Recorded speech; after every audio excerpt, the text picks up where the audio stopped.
Hi friends, स्वागत है आपका अपने YouTube channel cricket talk with Sumit पे, जहां पर हम क्रिकेट के एक इन डेप्थ एनालिसिस करते हैं और अपनी एक व्यू पॉइंट रखते हैं जो भी गतिविधियां क्रिकेट फील्ड पर हो रही होती हैं या फिर क्रिकेट फील्ड के बाहर हो रही होती हैं। आज बात करेंगे इंडिया वर्सेस साउथ अफ्रीका की जो टेस्ट सीरीज शुरू होने वाली है 14 तारीख से ईडन गार्डन्स पे। उसके हवाले से कैसे पिच रहेगी, क्या कंडीशन मिल रही है, किस तरीके से टीम कॉम्बिनेशन हो सकता है टीम इंडिया का, क्या स्ट्रेंथ है, क्या वीकनेस है टीम इंडिया की, उसके ऊपर आज चर्चा करेंगे। दूसरी ओर चर्चा करेंगे, नीतीश कुमार रेड्डी को रिलीज कर दिया गया है इंडियन स्क्वाड से, ताकि वो इंडिया ए की जो सीरीज है उस पर वो पार्टिसिपेट कर सके। उसके हवाले से कुछ बात करेंगे। थोड़ी बहुत बात करेंगे पाकिस्तान वर्सेस श्रीलंका के सीरीज के हवाले से कि वहां पर क्या चल रहा है, क्या नहीं चल रहा है। सबसे पहले बात करते हैं साउथ अफ्रीका वर्सेस इंडिया की जो टेस्ट सीरीज है उस पर अपडेट कर लेते हैं। और जो पिच नज़र आ रहा है, या जो सामने से सौरव गांगुली ने भी बताया कि पिच रैंक टर्नर्स की डिमांड नहीं की गई है, फ्लैट रहेगा। और जैसे अमूमन जो इंडियन क्रिकेट पिच होती है ना, कि स्टार्टिंग के 1 2 3 दिन आपको फ्लैट रहेंगे और फोर्थ और फिफ्थ डे से टर्न करना शुरू करता है बॉल। तो उस तरीके की ये पिच रहेगी। क्योंकि ना देखो, साउथ अफ्रीका के पास दोनों अटैक है। साउथ अफ्रीका के पास अब 3 क्वालिटी स्पिनर्स हैं। हैमर है, उसके बाद आपके पास केशव महाराज है और सेनुरान मुथुस्वामी है। तो ये तीनों क्वालिटी स्पिनर पाकिस्तान में क्या कर चुके हैं या क्या कर सकते हैं, तो उसके हवाले से बात करें। लेकिन मेरे ख्याल से ये जो साउथ अफ्रीका की जो स्पिन डिपार्टमेंट है, उससे हम फार फार फार मोर सुपीरियर स्पिन डिपार्टमेंट हमारे पास है। अगर ये सोच करके हमने अगर रैंक टर्नर्स नहीं बनाए तो ये गलत सोच है। लेकिन अगर आप ये सोच रहे हो कि हम जो एक तमगा लगा हुआ होता था ना भारत के ऊपर की, इंडियन टीम्स या इंडियन जो ऑर्गेनाइजर्स हैं वो इस तरीके की रैंक टर्नर्स पिच बनाते थे ताकि उनके बॉलर्स को सूट करे और वो मैच 2 या 3 दिन में खत्म हो जाए। ये अब नहीं होने वाला है, क्योंकि गौतम गंभीर चाहते हैं कि एक अच्छा क्लासिक मैच हो और दोनों टीम को बराबरी करने का मौका मिले। सबसे इंपॉर्टेंट बात की पहले जो होता था वो अब नहीं होगा इंडियन क्रिकेट में, कि हाँ हम लोग एकदम बिल्कुल लो और स्लो पिच बना रहे हैं और एकदम ना हम खुद बैटिंग कर पा रहे हैं और ना ही सामने वाली टीम बैटिंग कर पा रही है। हम अगर 150-200 रन बना रहे हैं, वो 180 रन पे आउट हो रहे हैं। फिर हम 150 रन बनाते हैं तो उनको 250 का टारगेट मिलता है, फिर वो 150 पौने 200 पे आउट हो जाते हैं और हम 70-80 रन से मैच जीत जाते थे। अब ये नहीं होने वाला है इस दौर में, एटलीस्ट जो मुझे लग रहा है। क्योंकि गौतम गंभीर compete करने वाला प्लेयर है और उसको मज़ा आता है कि अपने प्लेयर्स को वो परेशानियों में छोड़े। अभी आप कुछ दिनों से देख रहे होंगे जो हमारे बॉलर्स हैं वो 300 रन 400 रन भी डिफेंड नहीं कर पा रहे हैं। ठीक है, 350 पौने 400 भी, क्योंकि ना ये जो बॉलर्स थे ना वो थे पिच सूटेड, कि जहां पे पिच से मदद है वहां पर ही अच्छी बॉलिंग कर रही है। चाहे वो सिराज हो, प्रसिद्ध कृष्णा को हमेशा देखा गया है कि वो हार्ड लेंथ पे बॉलिंग करते हैं, जहां पर 6 और 8 मीटर का जो होता है ना डिस्टेंस विकेट से, मतलब क्रीज से, वो लेंथ पे वो अच्छी बॉलिंग करते हैं। बट उसके अलावा अगर वहां से कोई मदद नहीं है तो वो फिर ऑर्डिनरी बॉलर बन जाते हैं। Same goes with Akashdeep, new ball से वो अच्छी बॉलिंग करते हैं। पुराना जैसी बॉल होता है तो उनके पास वो कला नहीं है कि वो रिवर्स स्विंग करा सकें या फिर रिवर्स पुराने बॉल से विकेट ले सकें। ये ट्रेंड देखते हुए आ रहा हूँ मैं पिछले 2-3 सालों से, आप कह सकते हो। आप सिराज की बात कर लो, सिराज रिदम का बॉलर है। अगर उसके पास रिदम है तो एक सेशन में 3 से 4 विकेट निकालेगा।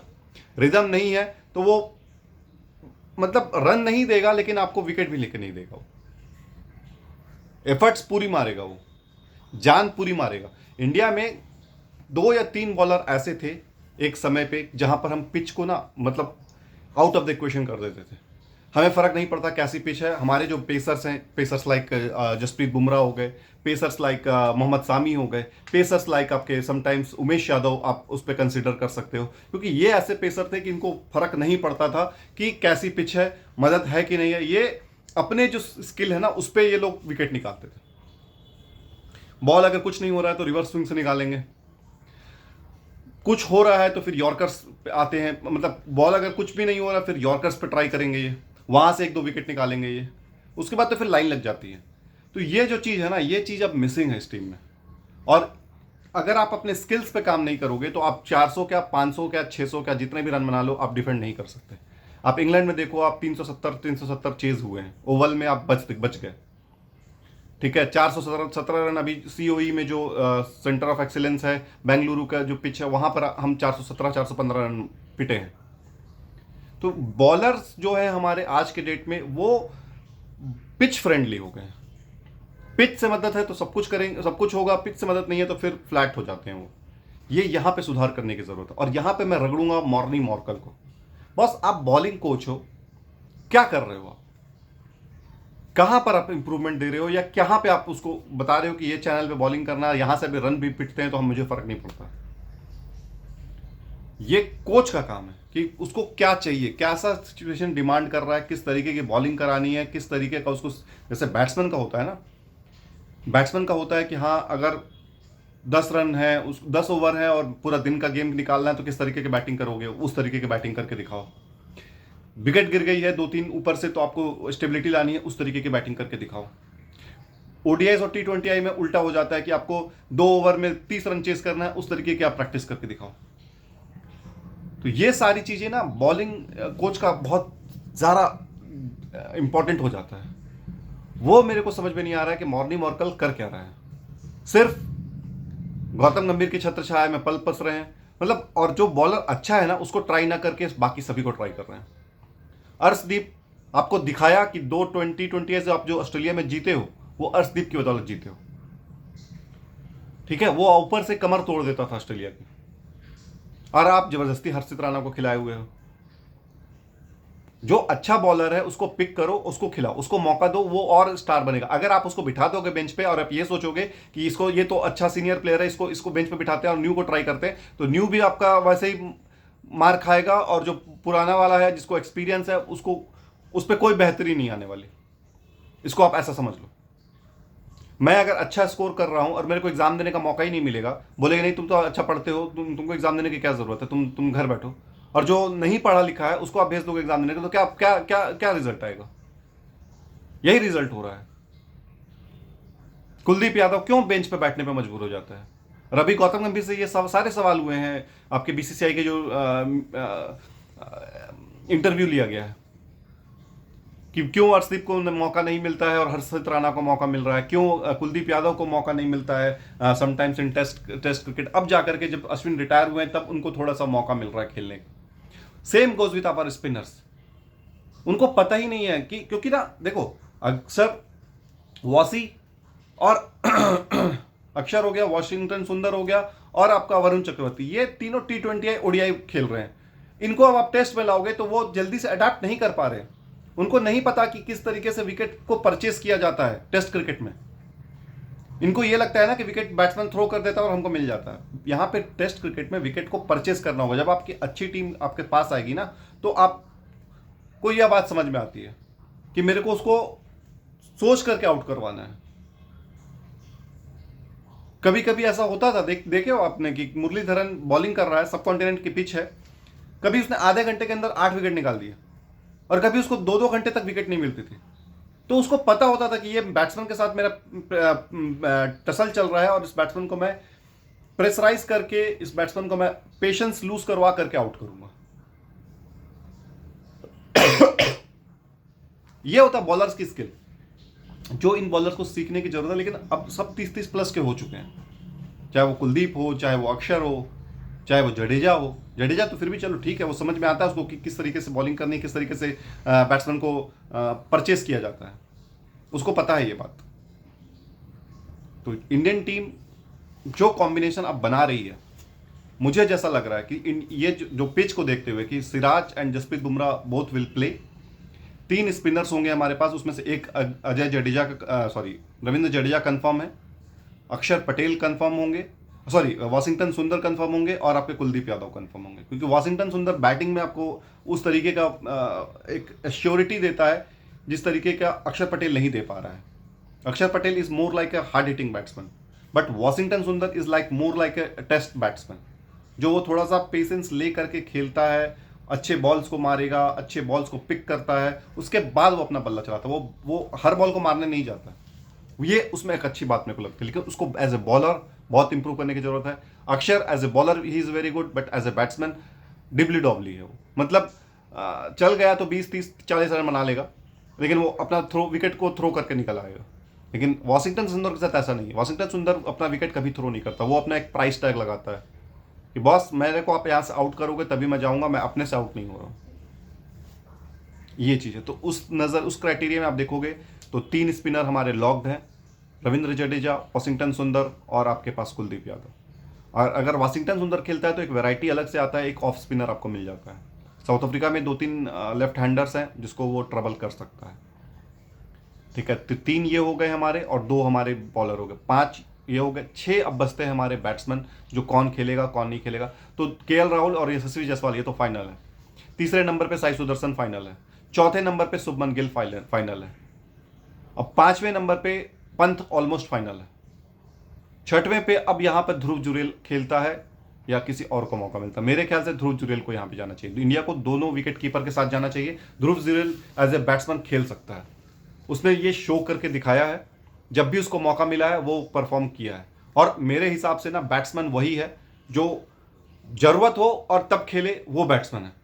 आप अंबार लगा दो रनों की, जिस तरीके से आपका बाबर आजम का जो दोस्त है, क्या नाम है इसका, अरे इमाम उल हक, आप रनों की अंबार लगा दो बट वो टीम का कोई काम नहीं है तो वो कोई मतलब का नहीं है। जरूरत के समय पे जो आप खड़े होकर के रन बना रहे हो ना, वो मैटर करता है, और वो ध्रुव जुरेल ने हर बार किया है। अब डिफेंड हो सकता है कि ध्रुव जुरेल को क्यों ले रहे हो, सरफराज है हमारे पास, करुण नायर है हमारे पास, भाई जो है वो है, चला गया। जो इस पे सिलेक्शन में जो उसके पास अवेलेबल है 15 टीम मेंबर्स में से, उसमें से हमको पिक करना है।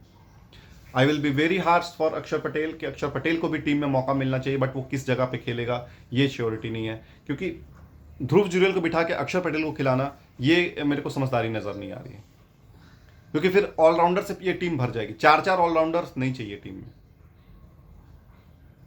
ठीक है, एक समय पे मेरे को ऐसा लगा था कि नीतीश कुमार रेड्डी को मौका मिल सकता है, सिराज को भले बिठा दिया जाए, या फिर एक मैच सिराज बैठेंगे, एक मैच जसप्रीत बुमराह बैठेंगे और नीतीश कुमार रेड्डी को दोनों मैचेस मिलेंगे। नीतीश कुमार रेड्डी को हम एज ए बॉलर यूज ही नहीं कर रहे हैं। जब आप एज ए बॉलर उसको यूज नहीं कर रहे हो तो फिर एज ए बैट्समैन का कोई इसका काम नहीं है। उससे बेटर है कि आप ध्रुव जुरेल के साथ जाओ, जो प्योर बैट्समैन की तरह खेलता है और परफॉर्म करके देता है, चाहे वो कोई भी सिचुएशन हो। ठीक है, हर जगह ऑलराउंडर भरना घुसेड़ना अच्छी बात नहीं है। आपके पास लग्जरी है, ये अच्छी बात है, बट मजबूरी है खिलाना, ये जरूरी नहीं है। लग्जरी होना अच्छी बात है कि हमारे पास as a pace bowler allrounder भी है, हमारे पास एज ए स्पिनर ऑलराउंडर भी है, हमारे पास bowler who can bat little bit, वो वाले भी ऑलराउंडर है, a batsman who can bowl little bit, वो वाले भी ऑलराउंडर हैं। सभी हमारे पास पड़े हुए हैं, लेकिन हमें स्पेशलाइज्ड पोजीशन पे हमको खिलाना है। ठीक है, अगर ऑलराउंडर भरना है तो हम नंबर 1, नंबर 2, नंबर 3, नंबर 4 पे भी ऑलराउंडर भर सकते हैं, लेकिन जो स्पेशलाइज्ड है उसको हमको चुनना है। बात करते हैं साउथ अफ्रीका के हवाले से। साउथ अफ्रीका के पास तर्कस के सारे तीर हैं, आप उसको कैसा भी पीस दो। कगिजो रबाडा स्पिन पेसर पे आपके पास मौजूद है, वियान मुल्डर उनके पास ऑलराउंडर है, कॉर्बिन बॉस्क उनके पास ऑलराउंडर है। बैटिंग ऑलराउंडर एक है, एक बॉलिंग ऑलराउंडर है। बॉलिंग ऑलराउंडर आपके कॉर्बिन बॉश है, बैटिंग ऑलराउंडर आपके वियान मुल्डर है। ठीक है, रबाडा है, मार्को यानसन है। बॉलर पूरे आर्सेनल है इनके पास। बैट्समैन की थोड़ी बहुत डिगमगाहट है, लेकिन यहां से साउथ अफ्रीका के पास सुपरस्टार्स बन सकते हैं, specially Stubbs, specially Dewald Brevis. But मेरा जो पिक है ना वो है काइल वीरेनिये। मैं इस बंदे को पिछले 3 साल 4 साल से क्रिकेट देख रहा हूं इसका, ये बहुत ही इंप्रूव्ड प्लेयर है। इसको अगर ये अपने पोटेंशियल पे नहीं खेल रहा है, जिस दिन ये अपना पोटेंशियल समझ गया ना, ये बहुत तगड़ा बैट्समैन निकलेगा। काइल वीरेनिये की आप देखो, आप लोग देखते हो कि इनिंग से कितने रन बना रहा है, कितने क्या कर रहा है, मैं वो नहीं देखता। मैं देखता हूं यार किस तरीके से इसकी टाइमिंग चल रही है बैट में, और उसके पास वो हथियार है। So mark my word, this could be the series for Kyle वीरेनिये।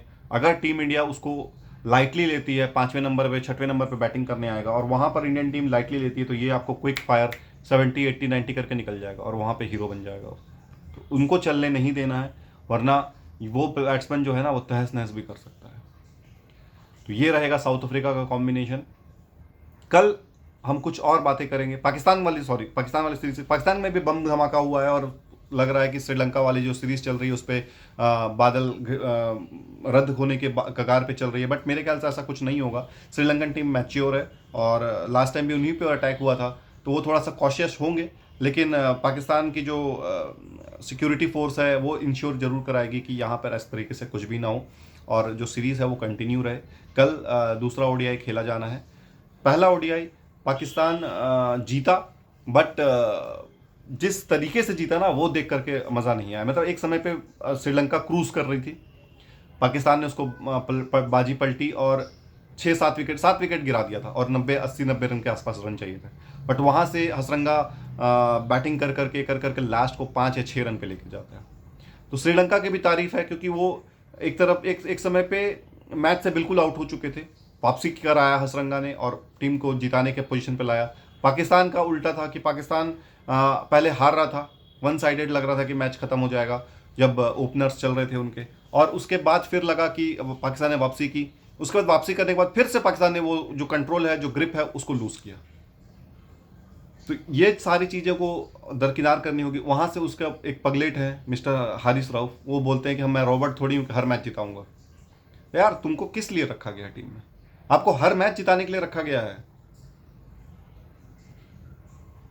Her match जिताना है आपको। क्या बोल के भेजते हैं आप लोगों को कि जाओ साल में एक मैच जिता देना, तुम्हारा जो तुमको हम फीस दे रहे हैं या जो तुमको हम कॉन्ट्रैक्ट रखे हैं, A category, B category, C category, D category. A category में तो पाकिस्तान में कोई है ही नहीं, बी सी डी में जो रखे हैं वो आप एक मैच जिताने के लिए रखा है। साल में एक मैच जिता दो, आपको कॉन्ट्रैक्ट आपका पूरा हो गया। जब पढ़े लिखे नहीं हो तो बकवास नहीं करना चाहिए। आप शालीनता से बोलिए कि हाँ मेरा जॉब है ये, और मेरे से जितनी बार ऐसा हो सकता है मैं उतनी बार कोशिश करूंगा जिताने की, जितनी बार होगी। शाहीन आफरीदी ने एक अच्छी लाइन बोली थी कि पाकिस्तान के लिए अगर शाहीन आफरीदी को सर भी कटाना पड़ेगा ना तो वो पीछे नहीं हटेगा। तो ये सब बातें सीखनी चाहिए, बकवास नहीं करना चाहिए। पर इनको पता नहीं कब अकल आएगी, कब समझ में आएगा। हमेशा इनका लफड़ा चलते रहता है। चलिए दूसरी खबर की बात करते हैं। नीतीश कुमार रेड्डी को रिलीज कर दिया गया है। नीतीश कुमार रेड्डी अब इंडिया ए के साथ जुड़ेंगे और जो ओडीआई सीरीज है वहां पर उनका हिस्सा होंगे। इंडिया ए की जो ओडीआई स्क्वाड है वो बहुत ही खतरनाक है। मतलब मैं नाम लूँ तो 15 के 15 लोग हैं जो कि वनडे इंडिया के लिए मैचेस खेल चुके हैं, ऑलमोस्ट हो गया सर। प्रसिद्ध भी है इसमें, उसके बाद इसमें आपका हर्षित राणा भी है, इसके बाद इसमें आपका ईशान किशन है, तिलक वर्मा है, अभिषेक शर्मा है, उसके बाद आपका और कौन है बच गया। सारे प्लेयर्स को इसमें रख रखा है इन लोगों ने। इसमें मतलब बात करने के लिए कुछ है ही नहीं। इस टीम में कोई कमजोरी भी नज़र नहीं आ रही है। लेकिन अगर यहाँ से भी अगर वो मैच नहीं जीत पाते हैं तो ये